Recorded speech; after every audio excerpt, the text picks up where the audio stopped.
আসসালামু আলাইকুম। সন্ধানে বাংলাদেশ সংবাদ নিউজ পেজ থেকে খবর পড়ছি আমি মোহাম্মদ তাসনিম আহমেদ আমিন। সরাইল উপজেলা শাহজাদাপুরের মাদক বিরোধী মিনি ফুটবল টুর্নামেন্ট 2025 এর ফাইনাল খেলা অনুষ্ঠিত। আব্বাস উদ্দিন, ব্রাহ্মণবাড়িয়া জেলা প্রতিনিধি। ব্রাহ্মণবাড়িয়া জেলার সরাইল উপজেলায় শাহজাদাপুর ইউনিয়নে 1 নং ওয়ার্ডে মাদক বিরোধী মিনি ফুটবল টুর্নামেন্ট 2025 ফাইনাল খেলা অনুষ্ঠিত হয়। উক্ত খেলায় আশিক স্পোর্টিং ক্লাব বনাম সাইমন স্পোর্টিং ক্লাবের মধ্যে ফাইনাল খেলাটি অনুষ্ঠিত হয়। খেলার প্রথমার্ধে 1-1 গোলে থাকলেও পারে কোনো দলই বারবার চেষ্টা করেও জাল ভেদ করতে পারেনি। পরে ট্রাইব্রেকারে আশিক স্পোর্টিং ক্লাব 2-1 গোলে জয়লাভ করে। উক্ত খেলায় প্রধান অতিথি হিসেবে উপস্থিত ছিলেন সরাইল উপজেলা বিএনপির সাবেক সাধারণ সম্পাদক ও ব্রাহ্মণবাড়িয়া জেলা বিএনপির সম্মানিত সদস্য আনোয়ার হোসেন মাস্টার।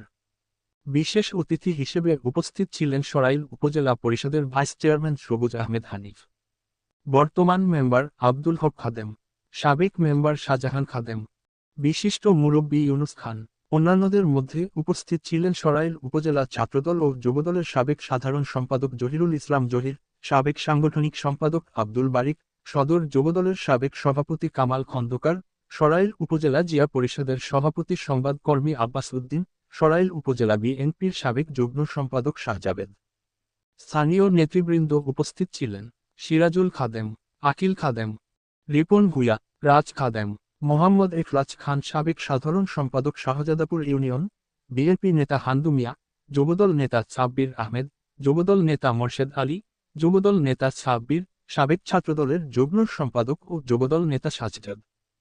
পরে বিজয়ীদের হাতে ট্রফি তুলে দেন অতিথিবৃন্দ এবং অতিথিদের হাতে সম্মাননা ক্রেস্ট তুলে দেওয়ার মধ্য দিয়ে অনুষ্ঠানটির সমাপ্তি হয়। আমাদের পরবর্তী খবর দেখার আমন্ত্রণ জানিয়ে এখানেই শেষ করছি। সুস্থ থাকবেন, ভালো থাকবেন আর সন্ধানে বাংলাদেশ সংবাদ নিউজ মিডিয়ার সাথে থাকবেন। আল্লাহ হাফেজ।